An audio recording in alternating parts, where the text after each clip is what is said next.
मत्ती 12 के 26 वचन में क्या लिखा है, और यदि शैतान को निकाले तो वह अपना ही विरोधी हो गया है, फिर उसका राज्य कैसे बना रहेगा।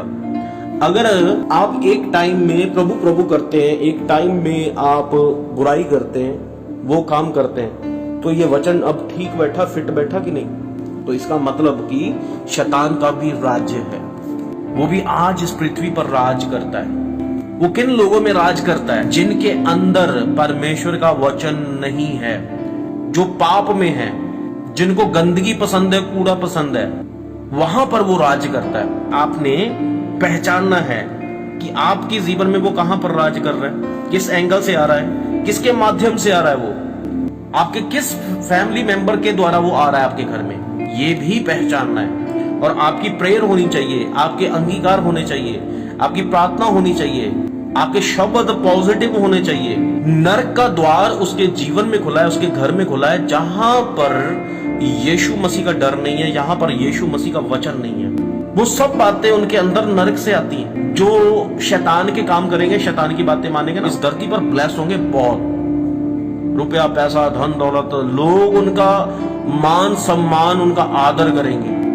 यीशु मसीह ने क्या कहा? मैं संसार का नहीं हूं। अगर मैं पिता के आगे विनती करूं तो 12 पलटन आ जाएगी। और प्रभु यीशु मसीह ने एक जगह कहा कि अगर मैं संसार का होता तो संसार मुझसे प्रीत रखता, मुझसे बैर ना करता।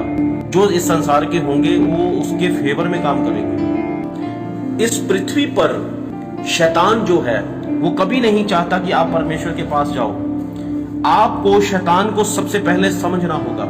ये शैतान कहां से आया, कैसे आया? आपको पता है कि वो स्वर्ग में था और परमेश्वर ने उसको एक दूत बनाया था। और बाइबल में जो 3 मुख्य जो स्वर्गदूत हैं, आपको पता है वो 3 स्वर्गदूत, जो मुख्य स्वर्गदूत जो परमेश्वर ने बनाए हैं, कौन कौन से वो स्वर्गदूत है जो मेन है? मिकाएल, जिब्राइल और लूसीफर। परमेश्वर ने इन तीनों को बनाया। मिकाएल स्वर्गदूत का मुख्य काम क्या है? वो लड़ने वाला स्वर्गदूत है। हमें कैसे पता चलेगा कि वो लड़ने वाला स्वर्गदूत है? उसके लिए वचन भी चाहिए। दानियल की किताब 10 का 13 वचन में देखते हैं तो वहां पर लिखा है, फारस के राजा का प्रधान। ये फारस का राजा कौन है? आपको समझना है, शैतान को बोल रहे हैं। 21 दिन तक मेरा सामना किए रहा, परंतु मिकाएल, यहां पर आ गया ना, मिकाएल मुख्य प्रधानों में से है, वह मेरी सहायता के लिए आया। तो इसलिए मैं फारस के राज्य के पास रहा। तो ये वचन में आपको पता चलता है कि जब दानियल का दर्शन उसको क्लियर नहीं हुआ था, तो दानियल के पास जो स्वर्गदूत भेजा गया था उसका दर्शन लेकर, तो वहां पर उस स्वर्गदूत को किसने रोक लिया था? शैतान के दूत ने, शैतान ने वहां पर रोक लिया था उसको। तो फिर वहां पर मिकाएल गया, तो मिकाएल ने उसके साथ युद्ध करके उसको हरा दिया। और यही दानियल 12 उसका 1 वचन में क्या लिखा है? उसी समय मिकाएल नाम बड़ा प्रधान, जी यहां पर अब क्लियर हो गया आपको, जो तेरे जाति भाइयों का पक्ष करने को खड़ा रहता है, वह उठेगा। तब ऐसे संकट का समय होगा जैसा किसी जाति के उत्पन्न होने के समय से लेकर अब तक कभी ना हुआ हो।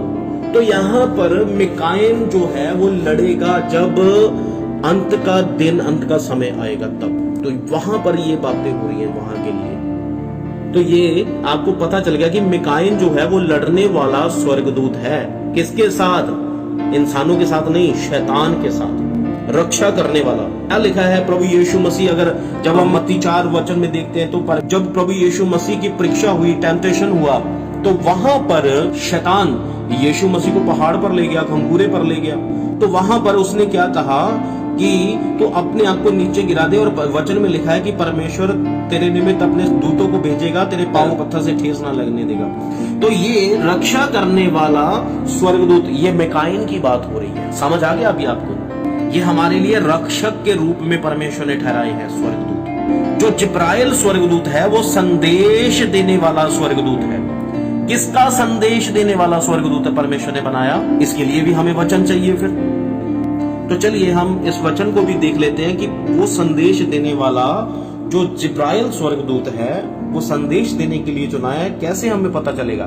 क्या पास्टर जी इसके लिए वचन है? जी ऑफ कोर्स वचन है, क्योंकि मैंने स्टडी की है। तो वहां पर परमेश्वर ने बात की है सब वचनों के द्वारा। लूका 1 उसका 26वां वचन, 6वें महीने में परमेश्वर की ओर से गैब्रियल स्वर्गदूत गलील के नासरत नगर में, गैब्रियल जिसका नाम जिब्राइल स्वर्गदूत है, तो यहाँ पर वो संदेश लेकर आया। किसके पास? एक कुंवारी के पास भेजा गया जिसकी मंगनी यूसुफ नाम दाऊद के घराने के एक पुरुष से हुई थी। उस कुंवारी का नाम मरियम था। वो मरियम के पास आया। उससे पहले किसके पास आया? उसके पहले अगर हम देखते हैं, अगर हम इसी के वचन को हम पीछे पढ़ते हैं, तो यहाँ पर जकरिया नामक एक व्यक्ति था, उसके पास भी वो स्वर्गदूत आया था। और ये स्वर्गदूत परमेश्वर ने ये संदेश देने के लिए, अपने कामों के लिए चुने हैं।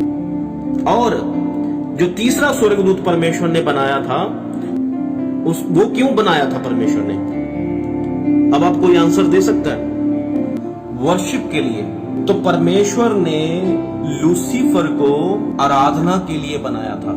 ये परमेश्वर ने अपनी आराधना के लिए बनाया था। वो बनाया गया था आराधना के लिए। अब वहां पर था, उसको हम था कह सकते हैं, बनाया था। अगर हम देखते हैं मिकाएल और जिब्राइल, ये इस समय परमेश्वर के किंगडम में अभी भी काम कर रहे हैं इन द प्रेजेंट। जो शैतान है ना, ये लूसीफर जिसको हम बोलते हैं, लूसीफर का मतलब होता है लाइट। लाइट का मतलब होता है भोर का चमकने वाला तारा। तो अगर हम दूसरा कुरिन्थिया उसका 14 वचन, तो वहां पर लिखा है कि वो ज्योतिर्मय स्वर्गदूत, ये इतना सुंदर है, इसकी सुंदरता की कोई हद नहीं है। ये सबसे ज्यादा परमेश्वर ने इसको सुंदर बनाया। ये बहुत सुंदर है। ये नहीं कि हम उसकी महिमा करते हैं। और शैतान जो है, वो अपनी सुंदरता का, वो अपने कामों का, जो परमेश्वर ने उसको बनाया था, उसके कामों का वो दुरुपयोग कर रहा है। वो था स्वर्ग में, अब नहीं है, वो निकाल दिया गया है। राइट। आइए हम वचनों में देखते हैं। यशाया 14 उसका 4 वचन पहले पढ़ते हैं। तो यहां पर लिखा है, उस दिन तू बाबेल के राजा पर ताना मारकर कहेगा, परिश्रम करने वाला कैसा नाश हो गया है। तो ये बाबेल का राजा कौन है, इसको समझना पहले। बाबेल का जो राजा था, उसका नाम नेबूकदनेस्सर राजा था। तो मैंने आपको एक चीज पहले भी बताई थी कि बाइबल जो है वो चिन्ह के रूप में, उदाहरणों के रूप में हमसे बात करती है। इसको समझना बहुत जरूरी है। हर एक रेवलेशन में, हर एक वचन में आपको भेद मिलेगा। वचन को अभी यहाँ पर मैं, मेरी जो शिक्षा है वो बहुत अभी डीपली होने वाली, गहरी होने वाली, अब ध्यान से सुनना है। तो वचन में लिखा है, उस दिन तो बाबेल के राजा पर ताना मारकर कहेगा। बाबेल का राजा किसका नाम है? नेबूकदनेस्सर। वो जो उस समय राज कर रहा था, उसने क्या किया? उसने मूर्ति बनाई। उसने क्या किया? मूर्ति बनाकर उसने लोगों को कहा कि इसको, ये मेरी मूर्ति है, इसके सामने दंडवत करो। और ये काम करवाने के लिए शैतान के अंदर अगर हम देखते हैं, तो शुरू से ही वो आपको बाइबल में आपको 3 जगह पर मिलेगा। वो पूरी बाइबल में, ये मैं लास्ट तक आपको बताऊंगा कि 3 जगह कहां पर आपको मिलेगा। नेबूकदनेस्सर राजा के अंदर कौन काम करता था? शैतान। अगर आप बाइबल को ध्यान से पढ़ोगे, बाइबल की कुछ कड़ियां होती है, कुछ कड़ी किस जगह होती है, कुछ कड़ी किस जगह होती है, कोई वचन कहां होता है, कोई वचन कहां होता है, हमने उसको जोड़ना है। उस वचन को हमने क्रय करना है। जब हम वचन को क्रय करेंगे तब हमें समझ आएगा। अगर आप उत्पत्ति में देखते, जब आदम और हवा को उसने क्या किया? बहकाया। तो उसने कहा कि तुझे परमेश्वर ने मना किया है इस वृक्ष का फल नहीं खाना। तो हवा ने बोला कि हाँ, परमेश्वर ने हमें मना किया है कि हम इस वृक्ष का फल नहीं खा सकते। तो शैतान ने कहा कि तू इसका फल खाकर तू परमेश्वर के तुल्य हो जाएगी। तो यहाँ पर तुल्य बनने की सोच रखने वाला वो कौन है? लूसीफर। समझ आ गया अभी आपको? तो वही बात इस राजा के अंदर से वो करवा रहा है। इस राजा के अंदर बड़ा बनने की, परमेश्वर बनने की चाहत किसने डाली? लूसीफर ने। इसीलिए मैं कहता हूं हमारी लड़ाई लहू और मांस से नहीं है, लड़ाई अंधकार की शक्तियों के साथ जो हमारे पीछे काम करती है। तो उनके पीछे काम करती है जो परमेश्वर के वचन को तोड़ते हैं। राइट, तो आगे वचन को स्टडी करते हैं। उस दिन बाबिल का राजा नबूकदनेस्सर राजा राज पर ताना मारकर कहेगा, परिश्रम करने वाला कैसा नाश हो गया। तो उस राजे ने, जिसके अंदर ये घमंड आ गया, जिस पर परमेश्वर बनने का ये लालच किसने पैदा किया? लूसीफर ने। वो परिश्रम करने वाला, क्या क्या उसने इतने बड़े बड़े महल बना दिए, और सबसे ज्यादा सुंदर राज्य को बनाने वाला, उस महल को बनाने वाला ये राजा था नबूकदनेस्सर। 60 किलोमीटर तक उसका एरिया फैला हुआ था वहां पर। दानियेल की किताब में अगर आप पढ़ोगे तो 30-30 फीट दीवारें जो थी वो नीचे को धरती में वो धसी हुई होती थी। अगर कोई सुरंग खोद कर भी उस राज्य में एंटर करने, उसके महल में एंटर करने की कोशिश करेगा, तब भी वो एंटर नहीं कर सकता था। 30 फीट गहरी और 25-30 फीट चौड़ी दीवारें, इतनी मोटी दीवारें। आपको पता है कि वहां पर कितना ज्यादा उसने, कितनी मेहनत की उस राजे ने, नबूकदनेस्सर राजे ने, वहां को बेबीलोन के राज्य को बनाने के लिए। तो उसको बनाकर उसने वहां पर मूर्ति बनाई। आपको पता है हनन्याह, मिशाएल, अजरिया के द्वारा उसने क्या कहा था कि इसको, अगर उन्होंने इनकार कर दिया था, उनके विश्वास के द्वारा परमेश्वर ने सबकी आंखें खोल दी थी। ये नबूकदनेस्सर जो राजा था, ये जानवरों की तरह इसकी बदतर हालत हो गई थी उस समय। आपको पता होगा, वचन पढ़ा होगा। सुनहले मंदिरों से भारी नगरी कैसी नाश हो गई। ये जो उसकी सुंदर नगरी थी वो कैसे नाश हो गई? क्योंकि वो फूल उठा था, सुंदरता के कारण, वैभव के कारण वो फूल उठा। कौन? ये राजा। इसको फुलाने वाला कौन था? शैतान।